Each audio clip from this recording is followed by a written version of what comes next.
Hello and welcome to episode 15 of Bad Teacher Podcast. Y'all are in it deep with me now. Even in this weak lighting. Um, hashtag goals.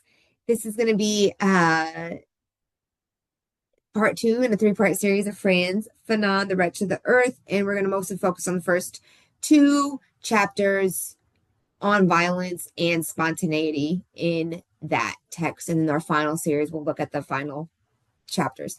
I do, if we have some time, want to go to the end of it on the mental disorders, being that Frantz Fanon was, from the middle class Martinican, went to France to study psychology in Lyon. I do want to, make sure that I elevate that passion that he had for psychology in The Wretched of the Earth. He even says, I'm not sure if this is in place, out of place. I don't really care. There's a place for it. And I love that about him.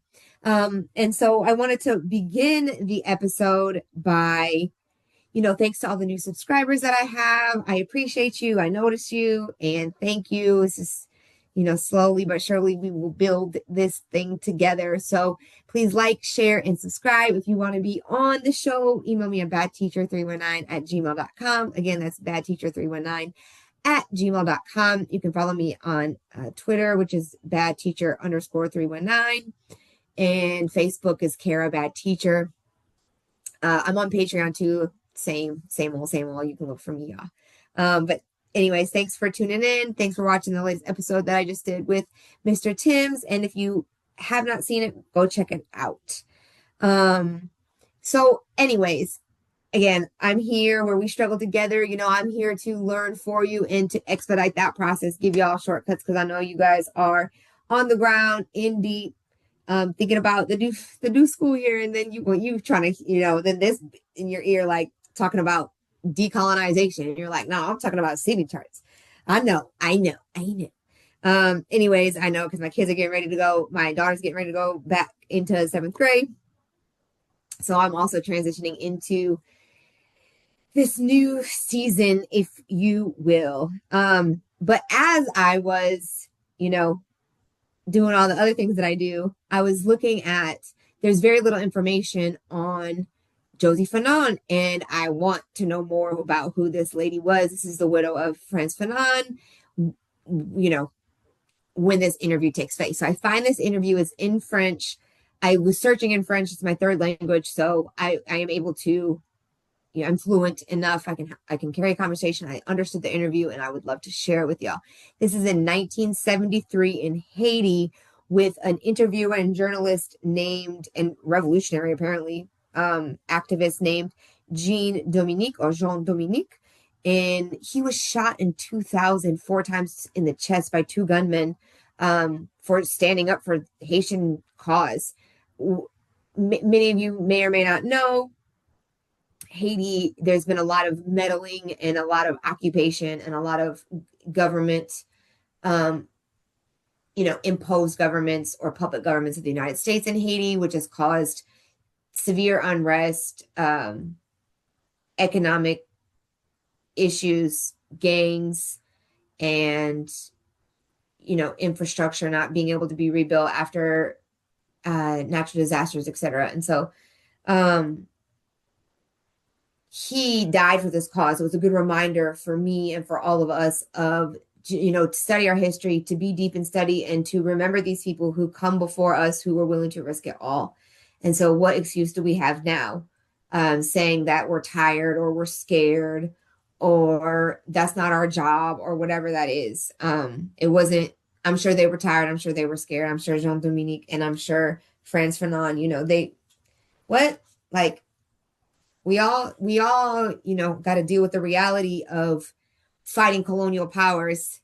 But we have to do it for a higher cause, right? For a community cause, for something that's much bigger than us and something that we believe in and that we understand and we know where we're going and we know next steps. And this is about Frantz Fanon. So I'm getting all of my muse from him right now. Definitely. So anyways, back to this interview. I'll put it in the discussion for you. French teachers, this is your time to shine. This is the gem right here of a resource. Play play the interview, make little questions for your students so they stay on task. It's a great interview. Um, but anyways, so she was saying, Josie Fanon was saying about how he, we talked about last episode after World War II, he was dismayed, he was disillusioned by the treatment of Black French soldiers in World War II, which I learned, which is what Frantz Fanon will do, have you on a learning spree, putting all these connections together like you didn't even know like existed or who these people were, and you're like, oh my God, this movement's huge. I'm very small in it. Remember that wave we be talking about, but it is humbling, and at the same time it's motivating.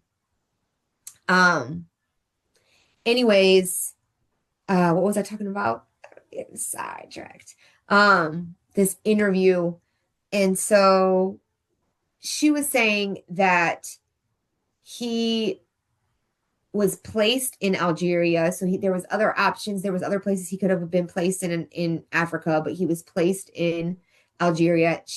Martinique wasn't an option. She was saying that the passion was always there. And in fact, she believes that his work inspires and continues to inspire the colony of France to this day. Martinique, it's still French territory. But she believes that the movement of decolonization, even in Martinique, is inspired by, and the texts are foundational texts for organizations in Martinique as well. But she says, the passion never left. It was just where destiny pretty much led him to be placed. And that was Algeria. And he saw firsthand as a psychiatrist how deranged French people in particular were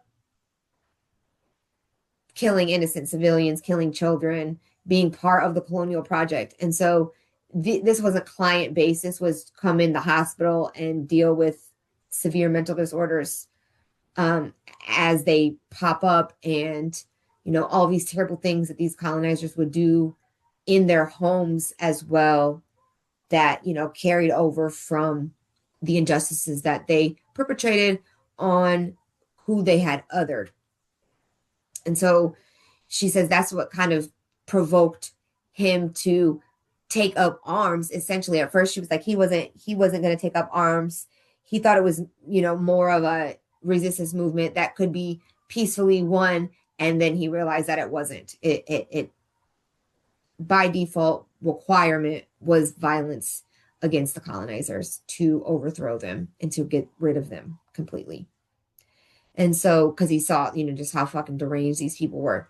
And then he also saw firsthand what colonization does to the colonized. And if we have time, like I said, we'll share that. So stay tuned. And she, in the interview, she's talking about more, she kind of got irritated when the interviewer said that he was a theoretician, because she was like, no, he was way more than a theoretician. He was on the ground. He was involved in concrete political action, concrete political strategy, and also scholarship, right? Also invested in reading about the histories and knowing what was happening in the decolonial movements around the world. And we talked about the Bandung conference last time, so we're talking about those similar countries that attended. And so,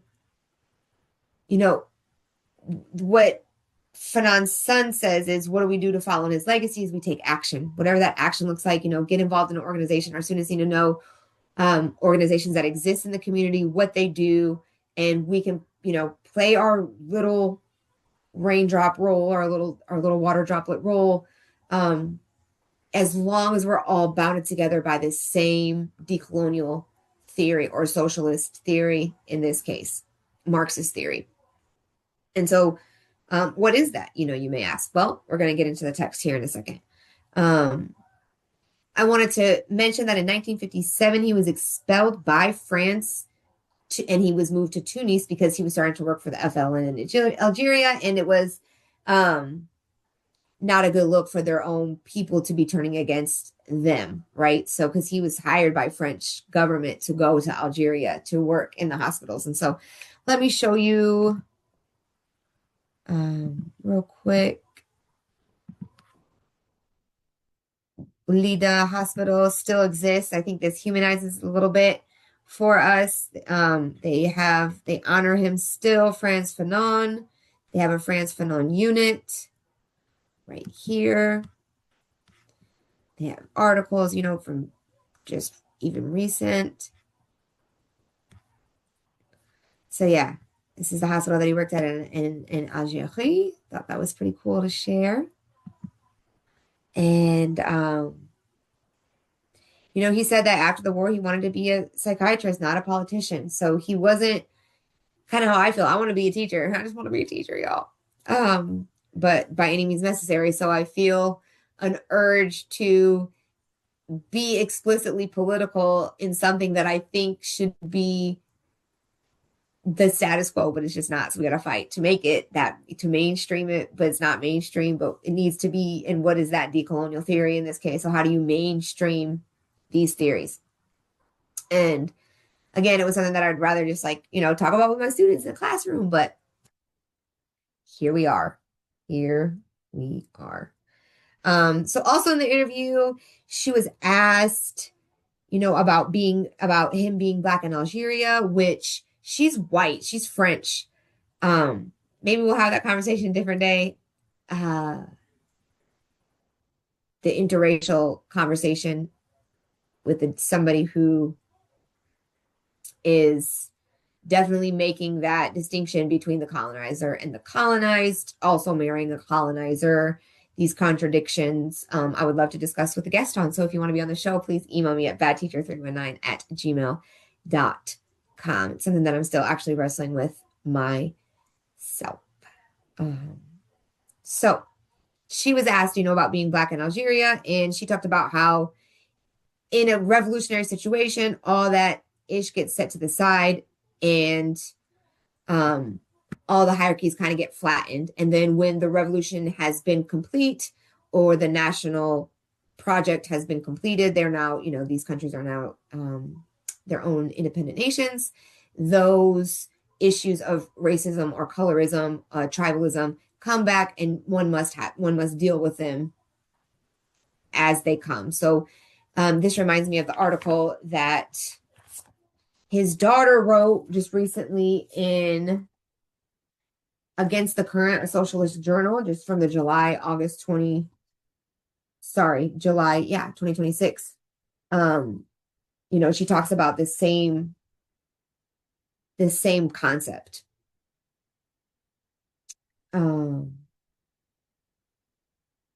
Where she says in her article entitled The Struggle Against Fascism, she says that fighting capitalism requires fighting institutional racism. There is no racism without capitalism, just as there is no capitalism without racism. This inherent alliance between racism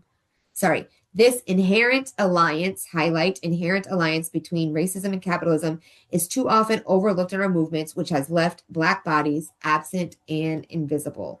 And so this, the anti-Blackness in Northern Africa is something that she says must be, dealt with in those local contexts. And they're definitely still there. But in a revolutionary moment, when he was there, those didn't come up as much because they were all working towards decolonization. But yes, they must always be unpacked economically, historically, and spiritually, or will never go away. And that's something that Frantz Fanon says in The Wretched of the Earth as well, is that, the truth is what ruins the colonizers. The truth is what protects the natives. So we need to remember, again, these are essentials that our students must understand, and why they must continue to engage in the work of not only study, but also praxis, right? Putting that theory into action through organizationally, right? So not thinking of it as a one-man show or a moment of fame, but as work that is lifelong, that is something that is generational, and that requires patience, steadfastness, but also resoluteness. And so, she was asked, so in the interview, she was asked, I wouldn't usually go so much into detail, I would say watch it yourself, but because it was in French, and from 1973, I don't want to assume that there's access in English, or, you know, translation, I guess, probably better than mine, but here we are. Here we are. Fact check me if you can, y'all. Put it in the comments. But anyways, Jean Doninique, the interviewer, asked Josie, you know, what was it like to live with this phenom like Dr. Fanon? And she said, you know, he was just a normal man. You guys got to remember, he passed in 1961 of leukemia. Algeria didn't gain independence till that following year in 1962. And so I was just living with somebody who was in the trenches. He was working, you know, in the resistance movement, in the resistance organization, in the FLN in Algeria, but he was not of national or even international prominence at that time. So I got him before y'all got him, essentially. He was my, you know, my baby daddy. She said he was the father of my child. He was my husband. We were, you know, involved in this struggle together.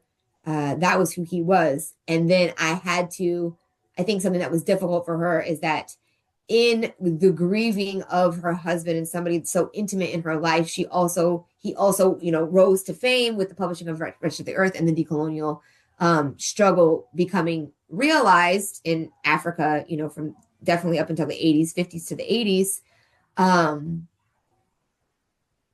And she's, you know, she's publicly talking about something that she's internally grieving about. And so I think that was probably, you know, also a part of the end of in 1989 when she did take her own life. And, you know, as the story goes, it was due to, you know, the agony of her husband's project being, you know, kind of forfeited to capitalism and imperialism as we see today and many places in Africa. And that brings me to, I will share my screen again, y'all, because I will show you what I'm talking about.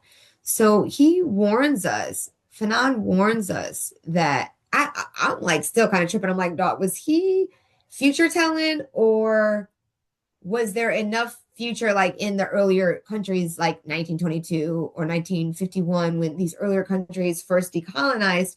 Was there enough evidence? I'd have to do more research, or you guys put in the comments, but was there enough evidence of what was going to happen in, you know, all of these chapters or these epochs of the decolonial movement internationally? He knows a lot. He predicts a lot, and it's surprising how much he knew what Africa would look like in 2026 in, you know, pre-1960s. 1960, 1961.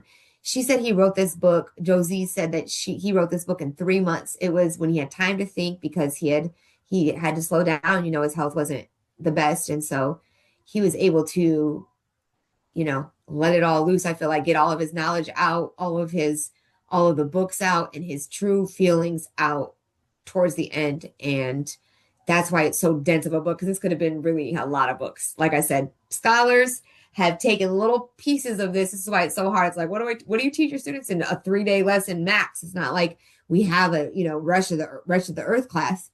We got literacy and we got history and we got math, but we got to pick and choose. And it's like, what do you pick and choose of all this history? I mean, he's name dropping. He's talking about leaders before colonization, during colonization, presidents after decolonization, what's going to happen in the first round, the second round, and this is what this people's going to do. This is what this people's going to do.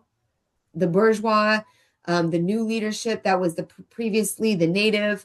He's talking about the lumpen proletariat, which is where I learned that definition of the underclass, of the most vulnerable, of the peasant class that, you know, they are the ones at most of risk to be counter-revolutionary, to join the other side. And so, you know, we got, you know, what are the essentials? What are the essentials? We got to stick to the essentials. But yeah, so this is, you know, just a little bit of more of a background. He wrote this very quickly, and it was, he drops a lot of the histories of these countries. And he says, you know, and so does she, that we must have a historical analysis as well as a local, you know, boots on the ground type of analysis in order to keep going. It's not about these spontaneous moments that matter, that really wreak havoc on the colonizer and on the colonizing class. but this this overall ideology, this overarching understanding, this overarching kind of mortar that glues us together, and the understanding of that, right? And so, uh, and so that I also wanted to mention, which I think this is, my fellow women creatures, just, well, gotta love us, gotta love us. She never mentions in the art, so she's talking about my baby, and she never mentions the daughter or Michelle Weyer, the first baby's mom. I thought that was interesting. I'm like 1973. I know she knew, and I don't know if she just, maybe that's not my business, probably not, but I would definitely be like, yeah, and he had, my daughter, not my stepdaughter, but what do you call it? My daughter by another mother. No, I don't know. Anyways, sorry about my shirt. This is PhD student right here. Don't think that, or although Frida was a socialist, let's go. But I don't get to pick my clothes yet. Hashtag goals. One day I will. My shirts will matter, and y'all can be studying the symbolism. But we're not there yet. Gotta take what I can get now. A lot of these shirts, actually, thanks to my friends, Miss Keisha, who has gifted me with some shirts and some clothes and stuff. So I actually randomly wear them in the episode. I don't know, but anyways, thanks, girl. Almost done. I'm almost done. So anyways, I thought that was, very human of her to not, to maybe like, yeah, he has these other, but I believe that these, blessings matter. And I believe that those mothers of those blessings matter as well. So I'm going to make sure that they're elevated too, especially because that woman gave birth to a boss. She's a decolonial scholar still to this day. She married one of the most prominent figures in decolonialism, Mireille Fanon Mendez France, Mireille. But so shout out to her. She's doing the work. It says she is a French jurist and anti-racist activist, a member of the Frantz Fanon Foundation. She's a scholar of decolonization.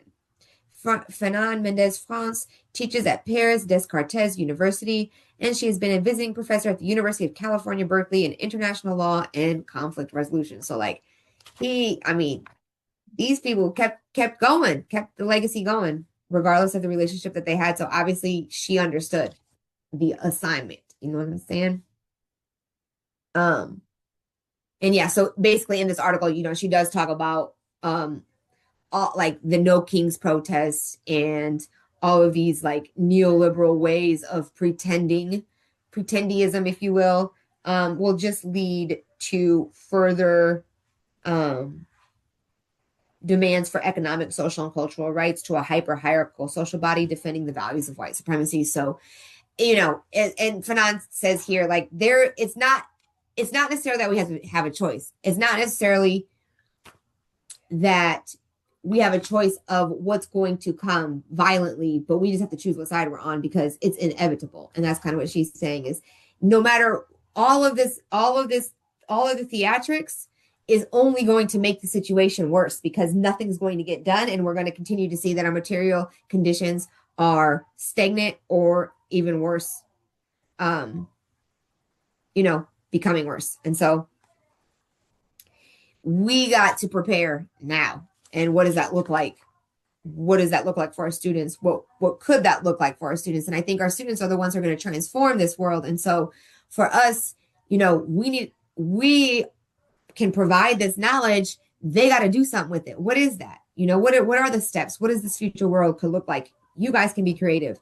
What would you have to know in order to really be able to create a decolonial, an anti-colonial, anti-racist, anti-imperialist society? We have a lot of ideas, right? We know right now that cutting 50% of the military budget, we know, this is what I was going to share, I think, earlier, and then I got sidetracked. We know that, look, we know that we're occupying the whole entire world with Fanon. That's what I'm saying. Did you foresee this so well that this was going to be a decades long fight? This was going to be something that, you fall down 7, you get back up 8. the military is occupying, and the U.S. military is occupying. We don't need them here. We got ICE. We got our own paramilitary terrorists in the country. But, Venezuela doesn't.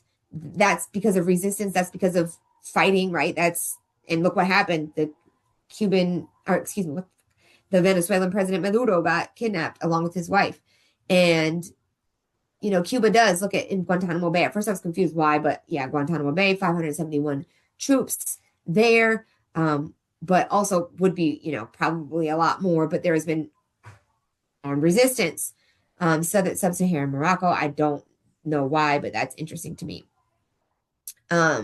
Sudan, they have their own, they might not have any troops in the United States, but that's because of severe civil unrest where there's like 3 different warring people. I would love anybody want to talk about that and how they teach contemporary and historical Sudan. Please come on the show. I would love to have you. Look, it's surprising. Germany, 35,000. Japan has 53,000. South Korea, 23,000. Supposedly to guard from this little old piece of land right here is North Korea, which, economy seems to be doing just great. China, Russia only 27. China's only 64 troops. But again, nowhere near in China, nowhere near the amount of incarcerated people that is in the United States. We have the most absolute number of incarcerated people. So again, China has no military occupations in any of these countries. So, if Fanon wasn't predicting it, it was already happening. And he's saying, and we're saying, and everyone's saying that this is a problem. We're also paying for this, your tax dollars in the US right now. And they're working with multinational corporations. Mireille says it too, that the multinational corporations are the problem since the doctrine of discovery, which was the Catholic and, work with the papal bulls of the Vatican that said that if you were Christian, basically everything was yours. Like, started with the Crusades, and they were talking about other religions and other ethnicities. And then it expanded into the Americas. So that was how, along with the institution of race and racism, were convicted, right? That they were doing God's work, conflating God's work and Christianity with land theft. And you can be here. At the beginning it was like you could be here, but you can't leave, and if you leave you get to give it to us or we kill you, but we kill you anyway, so it really doesn't matter, and the treaties never really mattered, and we know that. We know that story. But anyways, she says, what does she say about the transnational communities? In this New World Order, law and order are reinforced by the establishment of a private justice system administered by international arbitration tribunals, allowing multinational corporations to sue states when public policies run counter to their interest. The system of justice was conceived and implemented to guarantee transnational corporations the exploitation of natural resources in newly decolonized countries. Hasn't the right of predatory transnational corporations to block state public policies fostered collusion between some of these corporations whose budgets far exceed those of many states and tech companies in favor of a hegemonic, imperialist, racist, and fascist approach? And then she goes on. And so Fanon talks about this in The Wretched, the Earth, right? Which is why I'm reading it out of her article, is he talks about that this is what's going to happen.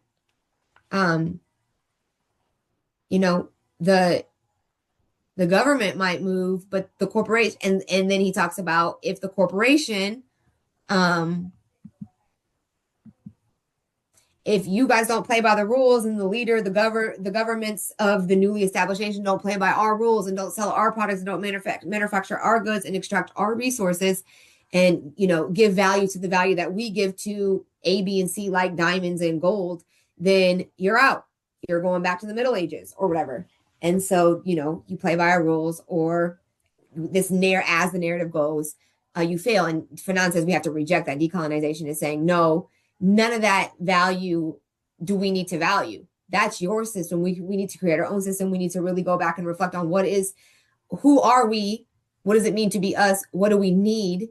What does the society need? And what is the wealth that we have in order to make that happen? What is the technologies? And, like Aimé Césaire was saying, which, by the way, I think I was pronouncing his name wrong. Sorry. There was no accent in the English version, so I thought it was aim, like je t'aime, I love you. But yeah, it's Aimé. But he was saying, shoot, all that it's late, y'all. You can tell it's dark. But what was I talking about? Anyways,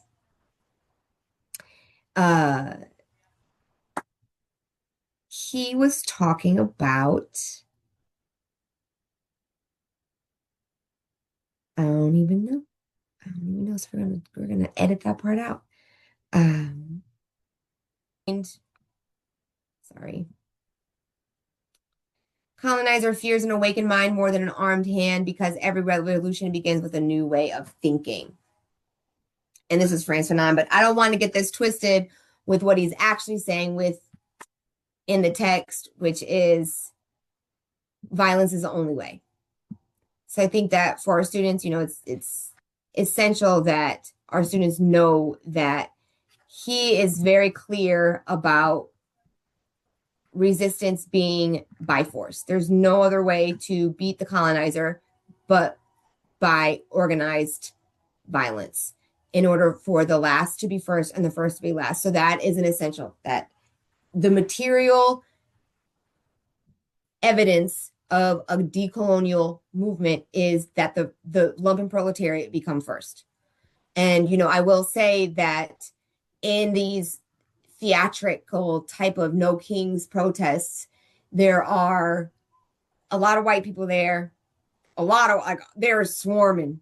And then at the end, there's a lot of less white people. And that's when you see the lumpen proletariat stick around. And so I have a story in Iowa City. Everybody left except for like 8 people. And I was like, let's go lock arms and stay in the street. And the police were like, you're going to get arrested. And I'm like, let's go. I'm down. Y'all down? None of them were down. Literally none. We started walking across when the little white light flashed. Walk. And we're going to walk across the street. I did it like 4 times. I'm like, y'all tripping. This is not civil disobedience. Like, this is not adversarial. Do you want to do this? And they were like, no. And then my friend that I came with was like, you're going to lose your teaching license. I'm like, again, you have to be adversarial. You have to do, but alone is not the move, y'all. But so, and then in Minnesota, again, large swath of white middle-class people from what I would see. Obviously, there's very diverse types of white people and other people as well, other races of people, categories, however you want to say, creeds, Black and brown people as well. But then when Alex Preddy was murdered that next morning, I was still there. And who was left on the front lines? The lumpen proletariat. It was the poorest of the poorest white people. It was the Black and brown people getting arrested. And all those middle-class white people were, poof, gone. Who was there, though? Status Quo was there. Shout out to Status Quo and Mercado Media. But yeah, so that was when I realized, and Fanon says it too, so it's not like I just realized it at the moment. It's like because of deep study and because of engaging with people on the ground that these people must not be left out. They have to be organized and they have to be led by somebody from their own lumpen proletariat people or scholars working in alliance with them and, betraying the colonists to, provide them with a scholarly orientation, a theoretical orientation as far as the movement, but also because they're already going. And they're the ones who are most easily wrested from us, right? Who are taken to the capitalist side and become their foot soldiers. And so, he talks a lot about the lumpen proletariat and, this debate of urban versus rural. Do you mobilize? Do you organize the rural? And I think the answer is yes, especially in Iowa, coming from a rural place, thinking of Mao and China. And that was the way that he approached the communist revolution as well. And so, Fanon talks about all these spontaneous resistance movements, like the Intifada. He doesn't mention the Intifada. I'm just saying like one of those that's, sparked just from something that happens. but not giving in and not letting that be the movement, falling down 7, getting up 8, and every time learning from these failures and becoming more and more organized and more studied, right? And more communal in your approach to everything and more prepared in ways that work outside of the colonial system completely. And so we are not only ready to take up arms against the colonizers, on a moment's notice, but we are also ready to provide for our communities in the meantime and afterwards. That is not dependent and does not sell out to these multinational corporations. And that does fight. Again, just like, he says, Fanon talks about this too, like you have different types of leaders, you have the sellouts, the native people turned bourgeois capitalists who are also African people. But they, for their little trinkets, they side with the Europeans and then blame it on the constituents that they, didn't work hard enough in order to gain the riches. Or you have the people like Lumumba in the Congo who get sniped out for resisting Gaddafi, etc., for trying to nationalize Maduro. In Cuba, you have Castro and all of what's going on now with the blockades and, them trying to indict the brother and, just what we do, y'all. And like, that's what I'm saying. Like, the only way that I can live in my skin as a colonist is to choose the side of the colonized and be willing to die for that shit. Like, not even, no thought, not even think twice. This is what it is, because otherwise I don't know who I am. And I think that's something that, the colonizers, you have to reckon with.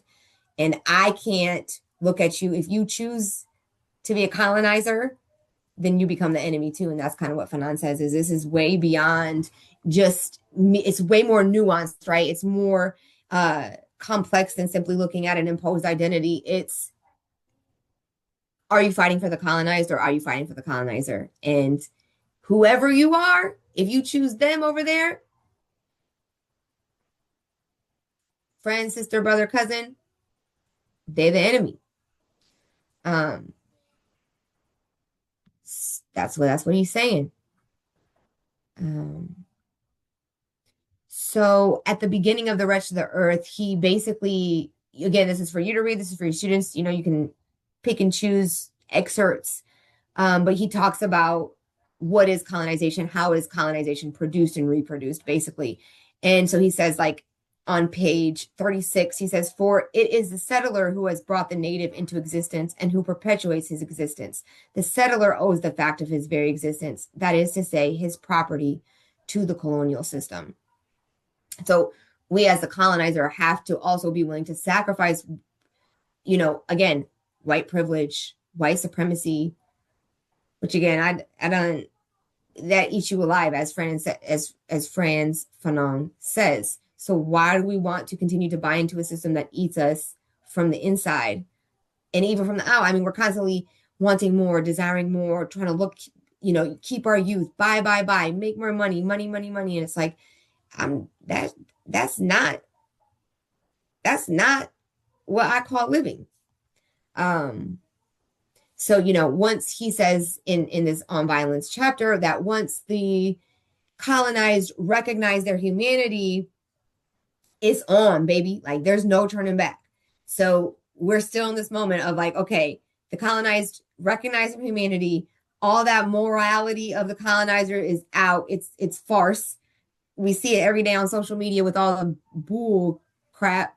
And so there's no turning back. So what do we do with that? Again, whose side are you on? If we know now that we are at the point of no return, as he says, like, there's no going back. So you going to take up arms or are you going to sell out? Because we've already done all that turning against each other. We already do, take out our anger on our brothers and our sisters. So why don't we mobilize and unify under the socialist program and take out our anger against the people? But however, and no program can be fully full of hate, right? It has to be also full of love. no program was ever successful that was full of hate, because you'll then do the same thing that the colonizers have done to us. And so we need to, this is what he's saying. What does this mean to our students? We ask them, what does this mean to you? Think of, first of all, they must know what organizations are that exist in the community. And even if they don't, what does it mean to the person that hates to hate? How does that eat them alive inside? Do we have any personal examples of that, right? Of jealousy, of greed, and those things, trying to keep it as personal as possible for them to understand how this manifests in a community. Because he says that the native and the settler relationship is a communal relationship, right? So this isn't on individual levels, yet it manifests itself in very individual ways and in individual stories. And so our students, will have plenty to say about this and how they're positioned in society and what that means and what it means to betray, especially for white colonizers, what it means to be a traitor or to betray. Like my assumption is that Josie Fanon did, right? And he talks about these people, these colonizers who, choose to die for the cause. They choose to take up arms alongside the native person. And he also talks about those natives who choose to take up arms with the colonizers as well. And so, what are you going to do? What are we going to do? And so, I think another thing that our students must understand with how Fanon frames colonization is a system of compartments and lines of force. And so, kind of like with the Catholic Church, a system of compartments with like these nice little properties and these nice little Christian families that inhabit these properties, when we still see like this in like the little white gated communities and the compartments with the gates. And, if anybody comes in, they get killed and with, very little consequence. But the colonizers, they get to roam freely, but they don't go into those parts because it could be dangerous, not because they created the conditions of that danger, but because those people. And Fanon says that, they not only cut the world in two, but then they describe the people in terms of zoology, which is, again, a trope that we see throughout any type of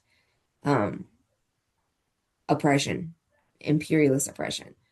Or, when that comes in, like in Germany, when that comes in to roost, when the chickens come home to roost. But he says, we talked about in episode, again, go back and check out episode 2 or 3, when we talk about how these compartments manifest in schools, why European languages do we learn in school? Why do we disconnect our students from a whole picture?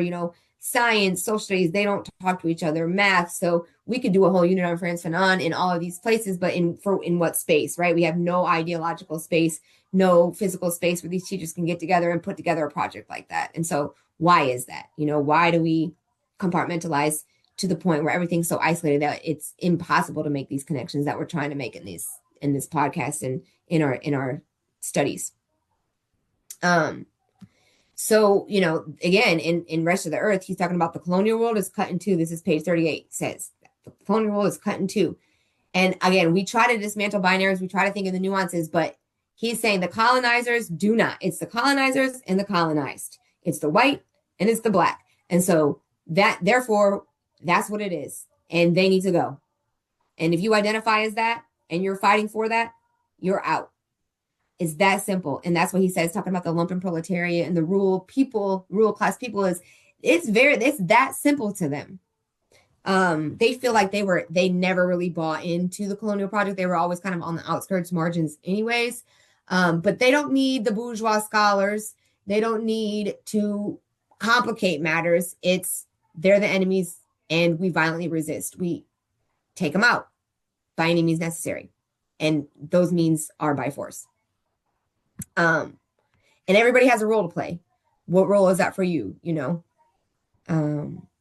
Are you transporting people? You could be transporting the weapons. You could be putting together the weapons. That's what I always ask at all these teach-ins that I go to. It's like, who knows how to stitch? I don't. Can we have a, a training or like a teaching on how to stitch up cuts or how to mend bones? Because these are the skills that we need to have writ large that I don't have. So who's doing, like, who is going to take the gun? Who's willing to pass the gun? Who's willing to store the bullet? Like, where's the bombs like, where is this? When are we going to talk about this? And I know that it's happening, and I know it's not happening on YouTube.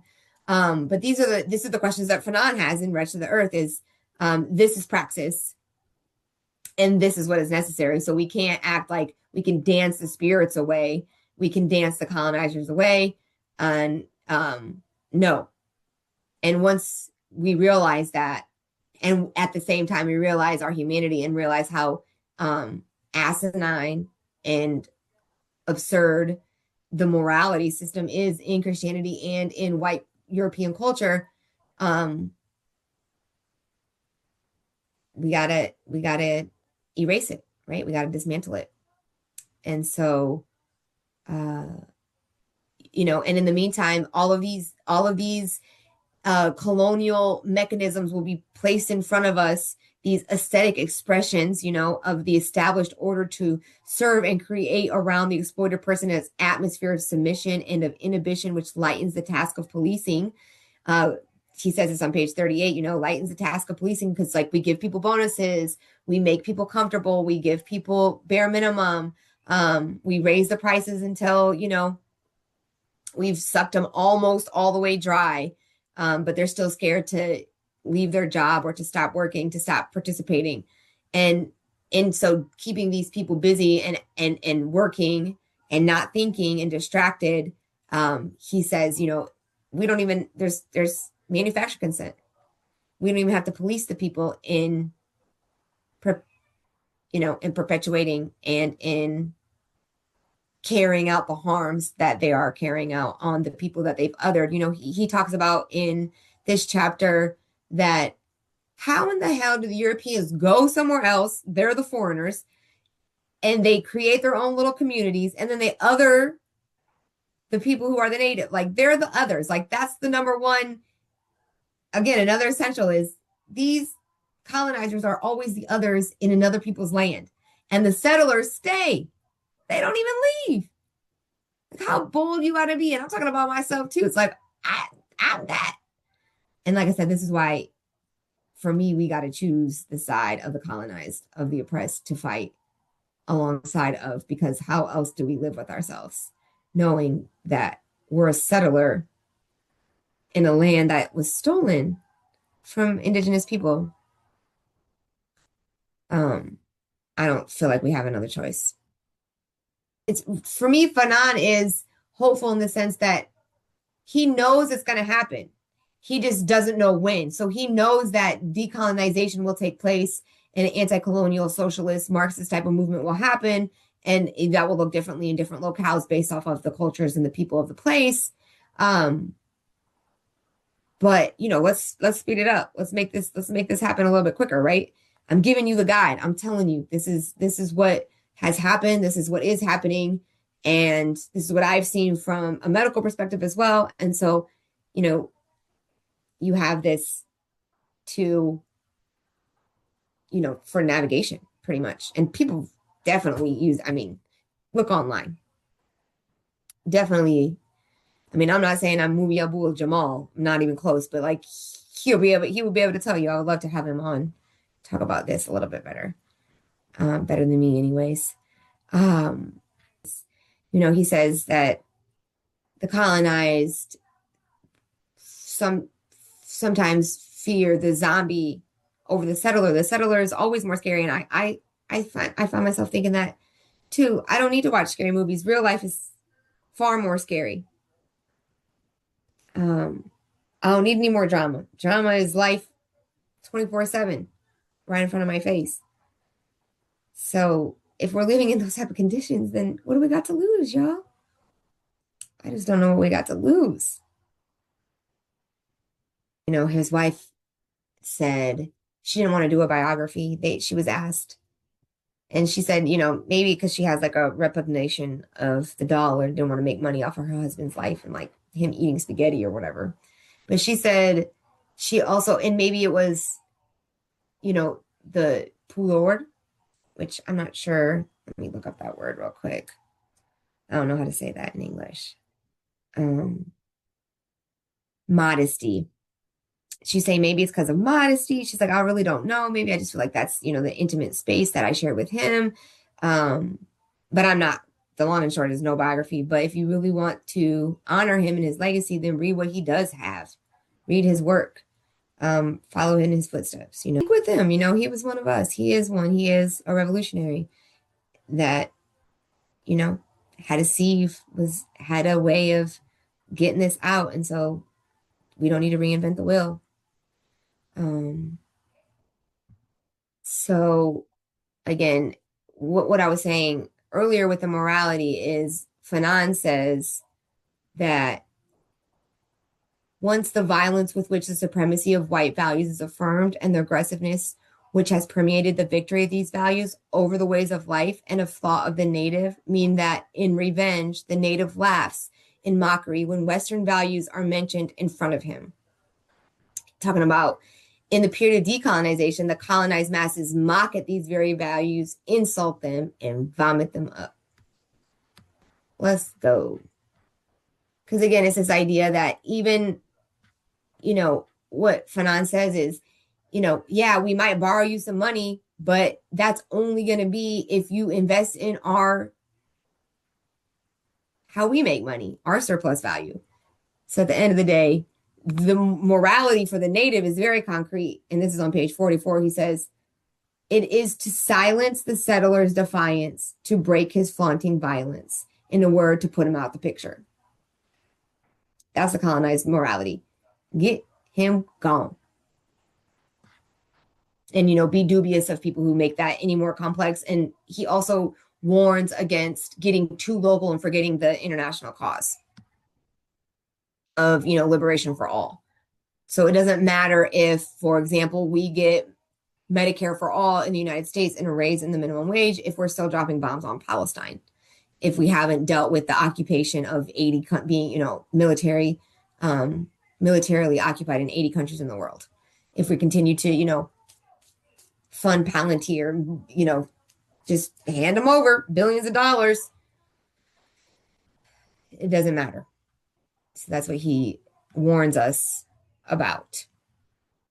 He talks about the unification and the working in solidarity with Native scholars and the lumpen proletariat, people from rural. Again, we need a diverse coalition of people to engage in this work as we all have various strengths to contribute. On page 47, he says that brother, sister, friend, these are words outlawed by colonialist bourgeoisie because for them, my brother is my purse, my friend is part of my scheme for getting on. And so we need to resist all those colonial, material, external thingification, as Aimé Césaire would say, the thingification, the commodification of everything. And in this article by his daughter, Fanon's daughter, she says, something along those lines of I'll read it. She said, these companies, through the power of fascist ideology, suddenly find themselves endowed with humanity, while certain bodies, particularly those of racialized and marginalized people, revert to mere commodities and lose all rights. This is a far cry from the fascism that emerged in the 1930s. And then later on, she talks about if this ideology specifies that the transformations to come are only aimed at improving the future, we must question this vision of the future would be so desirable that it must be adopted as quickly as possible at the risk of losing the right to access a future where only those who are will survive in the light. For all others, reduced to what they do. Again, that commodification. They will be assigned shadow and darkness. Is this the return to the hold of ships that transported our ancestors? And so it's this idea that, it's who we are. To remain human, we need to assert who we are. We are more than what we do. And in United States culture, it's, what do you do? What do you do? I hate that. I hate when people ask me that. Like, what do I do? What do you mean? What do I do? I do so many things. I'm way more than whatever my job, quote unquote, is. And like people like us, we got to be ready for whatever. So we got to be ready to do some things that aren't profitable, but also be ready to land in spaces that are well below our intellectual level, because that's sometimes what happens, that's sometimes what we're placed. But those are the people we want to be around anyways. And so, remembering that too. I wanted to read a quote from page 49, and this is a longer one, so I'll share my screen on this one for y'all. He says, on the other hand, when once he begins to militate among the people, he is struck with wonder and amazement. He is literally disarmed by their good faith and honesty. The danger that will haunt him continually is that of becoming the uncritical mouthpiece of the masses. He becomes a kind of yes man who nods assent at every word coming from the people, which he interprets as considered judgments. Now, the fella, the unemployed man, the starving native do not lay a claim to the truth. They do not say that they represent the truth, for they are the truth. So we want to be with the truth and never forget that. And then also, I just really like this quote because it's always about humbling yourself, being critical, and resisting being that yes man, yes woman type of person, and always standing up for the most vulnerable in any space that you're in the classroom, with students, with families.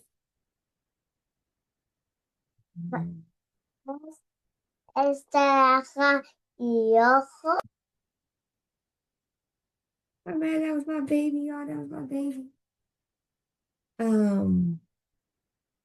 So again, just thinking about, the spirit of Fanon and what it means for our students. It means getting involved in local organizations. It means understanding what strengths and our skills that we have to offer, whether that is intellectual or physical, who's who, right? But we're all fighting for one thing, and that's what unifies us. And we need that diversity, right? We need the journalists alongside the people who can sew up. Some of us, like Frantz Fanon, he could do it all, but now, we got to be willing to learn those things that we might, thought we didn't have the guts for, like sutures and stuff. Ugh. I swear I would have been a doctor. I could memorize it. It's just actually doing it and dealing with the blood. I'll probably vomit every time. But as Josie Fanon says, in revolutionary moments, all that goes. All that head stuff is out the door, and we all fighting against the enemy for real. And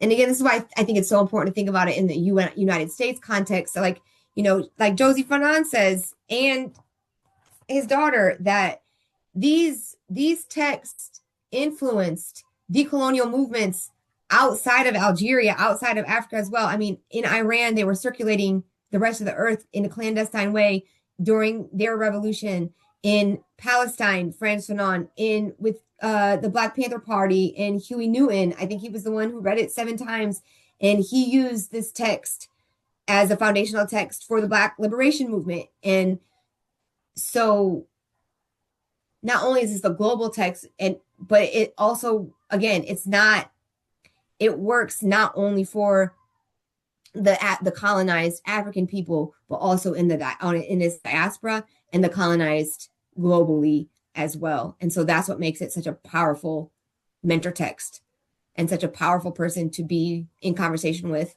even if it's just intellectually through his words. And so I thought it was interesting how he talks about, in these two sides, and the one side is guarded by police and military officials and etc. It just reminded me of when the United States, quote unquote, won independence from England. They were like, we need a little military. The founding fathers said it themselves. We don't want to be like Britain. We don't want to be imperialist, until they realized that was the only way to imperialize, to colonize the native people and to kill them. So then they set up the forts and the Fort Snelling in Minnesota and all of that. And that's when George Washington, they decided that actually executive power should have, or the person in office should have the power to start war. And that's how we get Trump today, which doesn't need Congress approval. to go bomb a school in Iran. So we get this from its inception. I mean, this is business as usual. There's nothing new about this. That's why these texts, come in handy, because we're still living it. It's not like, again, this wasn't even that long ago. That's why I was trying to show you, like, Blida Hospital, where he worked, still there, still kicking. Kids are still alive. We're still studying him. We're still reading his texts, just not in K through 12 classrooms. So, yeah.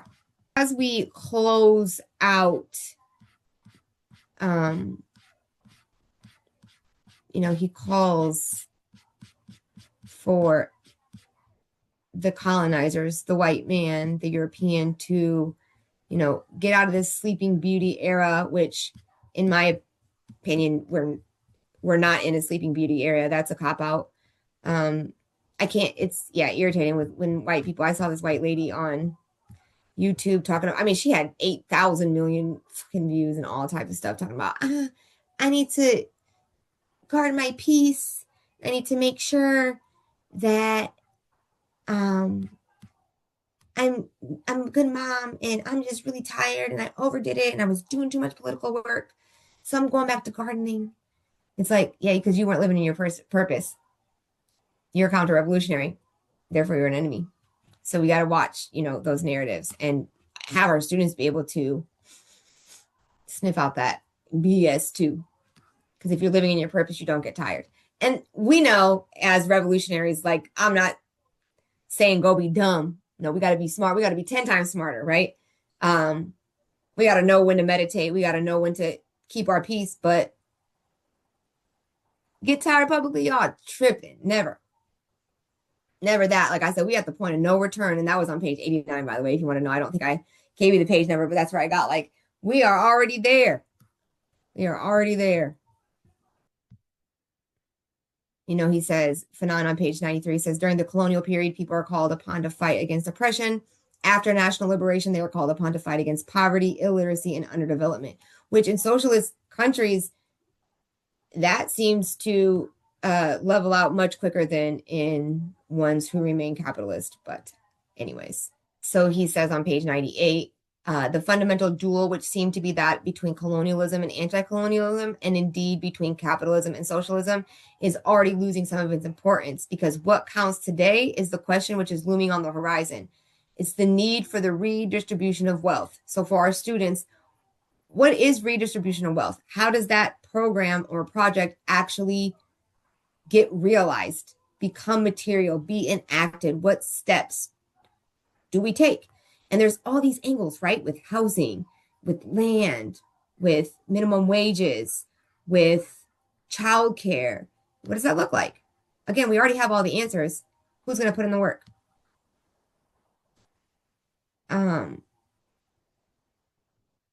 So he does kind of, he is on the side of socialism, and I will share.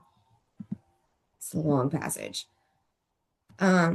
He says, don't be so worried about all these theories and these whatever socialism and capitalism come from other places. On the contrary, underdeveloped countries ought to do their utmost to find their own particular values and methods and a style which shall be peculiar to them. Between socialism and capitalism as they have been defined by men of other continents. We know that capitalism cannot leave us free to perform the work at home.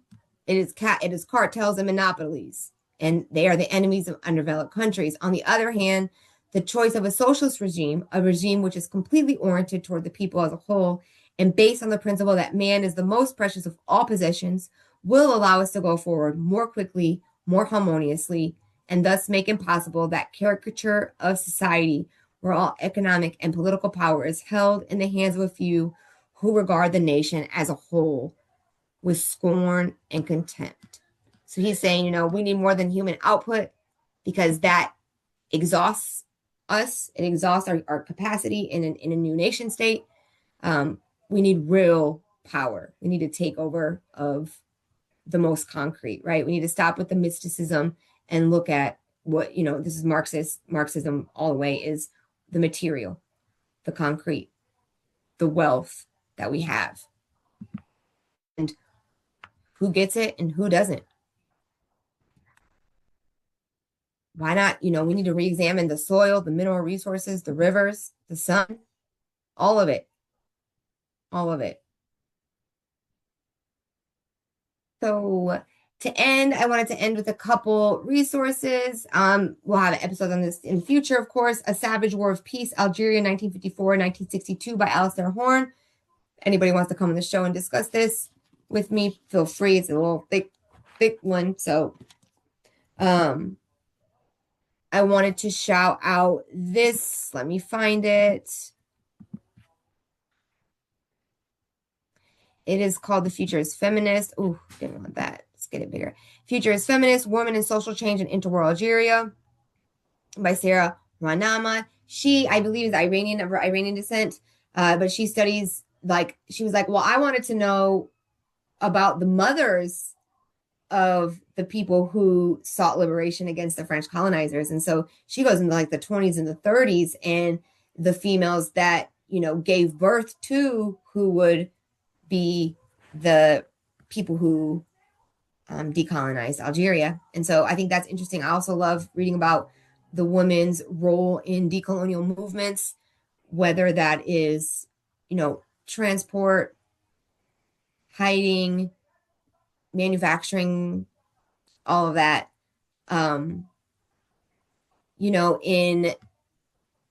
Wretched the Earth, during the last chapter, I wanted to actually end with this. Frantz Fanon has some cases. It's called, the last chapter is called Colonial War and Mental Disorders.